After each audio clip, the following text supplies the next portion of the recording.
Hello বন্ধুরা, আজকে আমরা দেখব যে আমরা কিভাবে ব্রাকেট পেইর কালারাইজ এই এক্সটেনশনটি আমরা ভিজুয়াল স্টুডিও কোডে ইনস্টল করব। এনিওয়ে, আমি জাস্ট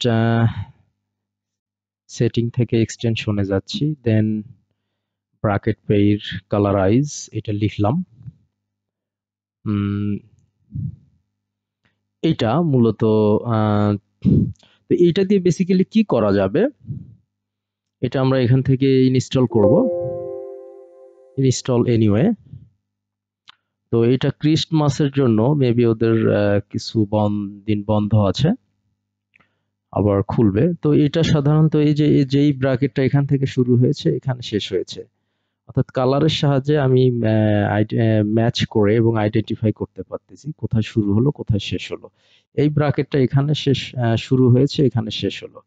তো মোটামুটি এটা একটা effective extension guys. Thank you.